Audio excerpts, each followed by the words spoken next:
Today, all things Star Wars considered turns 50. And to celebrate that, we're going to talk about the fire spray. Scratch that. There is no fire spray in this collection room. Today, we are going to celebrate the 50th episode of All Things Star Wars Considered with a review of Boba Fett's Slave One.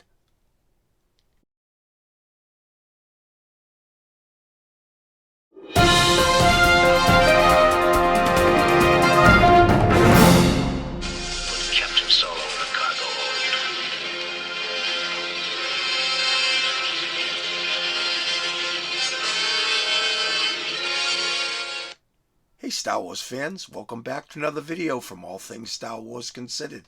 I'm your host Doug, and today All Things Star Wars Considered turns 50. No, not 50 years old. We are celebrating our 50th episode today. I had other plans. I apologize for the long wait in between videos. I like to do one every week. It's been a crazy couple of weeks, and all kinds of things have come up. I haven't felt well. I tried to do a video earlier last week. I recorded it and you could barely understand anything I was saying because my voice was all raspy. So I said, I gotta have to put this in the can and we're gonna have to shoot it at a later date. Then I had some other plans for a video. I ordered something. It's due to arrive, but it's been held up. So because of that, I had to shelve that idea. So today, I pulled out Plan C. You know Plan B? Well, today I'm pulling out Plan C. And even though it's not exactly what I wanted to do, I've always had reviewing the Slave One on the docket. So, you know what? You just shift things around. So, again, we're going to talk about the Slave One. We're going to be talking about the vintage Slave One. We're going to continue with vehicles. Obviously, the last video I shot was about the Millennium Falcon. It went quite well. I'm very happy with it. It got a great response, and I'm hoping to parlay that success into this video this week with the Slave One. So stick around. That is coming up next. Okay, and here you have the Kenner 1981 Boba Fett spaceship, the Slave One. Now, not a whole heck of a lot to this ship. It's a little underscaled. Of course, all the Kenner stuff was. There's no electronics, no lights, no sounds, no bells, no buzzes, no whistles. So it's a pretty raw ship. Obviously, the major selling feature of this particular ship was the carbonite block. And really cool. They didn't put out any type of hand and carbonite until Power of the Force, which was 1985. So we had to wait an additional 4 years before we got the actual carded release of this figure. I still think that this carbonite block is better than the one they released. It's just a little on the small side. This particular block I actually got on eBay. It came through. It was missing 5 out of the 8 stickers. You have 4 there, and you have 4 there. I actually recreated all 5 stickers. So you look at it quickly and you really can't tell. I just used like yellows and red markers and black markers and just kind of drew them all out, and it works. So I'm really thrilled with that. It's my favorite part of this particular ship. It's the selling feature for me. So we'll put that there.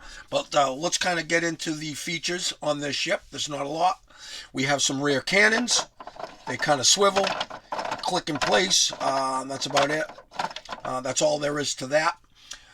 We actually have the cargo door here. And you kind of just get your finger in there and just kind of pull that away. You have a small cargo area. You have this loading ramp that kind of slides out. And word to the wise, 9 out of 10 times when you find this thing loose on the secondary market, these are usually missing. So that's a tough piece to actually find out in the wild. So let's kind of spin this, and good, Boba Fett actually gets in the light. So you can see I've got Boba Fett. There's a couple of little hooks there that kind of hold him in place, right? You can kind of see him there. And then you have this button here. And when you turn it, he kind of shifts into place. And you can kind of see him there. I don't want to get my light again, but there he is. So pretty neat. So you can actually take the hand and carbonite, and you can slide him into the prisoner retention unit. That's what the kids called it. I get a kick out of kids at that age that knew it was the prisoner retention unit. So, but in any event, so put that in place, and we can actually pop this cargo door. There's a small cargo area, nothing earth-shattering again. And then underneath, you can see that you have this handle, and that was to kind of hold it so you could fly it. And there's a little trigger here. See the trigger? And that locks these, they call it gravity operated wings. So like you kind of hold them in place and release, and then they kind of, I don't know, it's like, you know, gravity operated wings that trigger lock, you know? I don't know. But in any event, that's pretty much it in a nutshell. Again, there's not a whole heck of a lot to the ship. A few stickers. My stickers are in pretty decent shape considering. You know, a couple of them are a little bit beat up, but for the most part, this ship is in pretty good shape. So, you know what we're going to do? Again, I said I wanted to keep this one short and sweet, so that's what we're going to do. When we return, I'm just going to show it kind of displayed with a few figures, and then we will wrap things up. So stick around for the display, which is coming up next. Okay, and here's your final shot. Now, this isn't like some of my other displays where you have, you know, 20, 30 figures. You know, this is a very small scene, and I actually even got really creative with it so I could add extra characters to it, because obviously Lando wasn't present when they were loading Han and Carbonite onto the Slave One. So I was just getting creative, trying to add a little bit of flavor to the display. You can see we have an Ugnaught looking on. Lando is kind of surveying the two stormtroopers who are carrying Solo to the Slave One. Lobot and one of his guards are kind of having a conversation. Obviously, in the background, we have another Bespin guard that is kind of looking on. We have Vader, who was obviously never present for this particular moment either, but I thought it was cool to kind of add him. We have Boba Fett, who's kind of overlooking everything. He's instructing the stormtroopers to put Captain Solo in the cargo hold. And I threw a cloud car and a cloud car pilot in for good measure, just to kind of add a little bit more to the display. Maybe the cloud car pilot is just kind of surveying and kind of making sure that the landing pad is secure. And one little final tidbit of info, a little spoiler alert. Well, not a spoiler alert, but like an Easter egg. We have an Imperial commander here. And I'm going to say that that is Jeremy Bulloch. Now, for those who aren't aware, Jeremy Bulloch played Boba Fett in The Empire Strikes Back.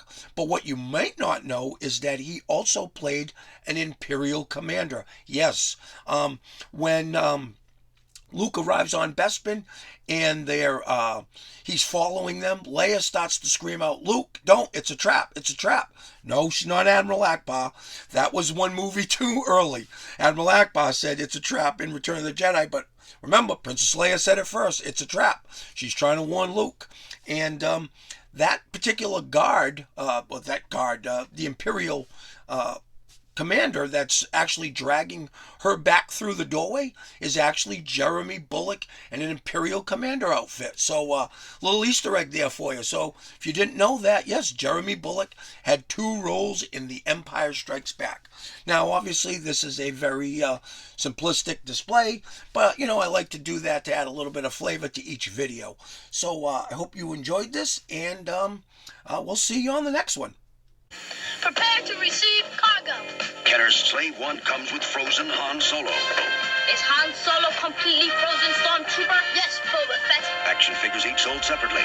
Place him in the prisoner retention unit. Slave One has a rear loading ramp, Prepare for takeoff. Check. movable cannons, and gravity-operated wings that trigger lock. On to Jabba. Slave One with frozen Han Solo from Kenner's Star Wars The Empire Strikes Back collection. Action figures each sold separately. Well, I hope you enjoyed the review and display of the Kenner 1981 Slave One Boba Fett spaceship. You know, I love the concept of the ship. It doesn't always translate so well in the actual toy, but it looks cool. And obviously, my favorite part of the whole thing is the carbonite block. Always a lot of fun, And there's not a whole heck of a lot that the ship does. No electronics, no lights and sound. Just raw. But it displays well, and it's a cool ship. So I hope you enjoyed it. I hope you're gonna enjoy the next video. I've really got some good stuff on the horizon, and all I need for to happen is for the item to arrive. I've been waiting for it. It shipped over a week ago, and I'm still waiting. I hope that I don't have to file a claim. I hope that I don't have to kind of have them reship it. We'll see. I don't want to give away too much, but I've got a lot of good ideas for the next video, and I'm just hoping that it arrives so that I can stop putting that one together. So we're going to start to wrap things up. But before we do so, wanted to thank everybody for the continued support of the channel. Obviously, you guys are the reason why I do what I do. If you haven't done so, I ask you to hit the subscribe button so I can continue to bring you that valuable Star Wars content we've all come to know and love. If you enjoyed the video, give it a like. I always say that helps the channel as well.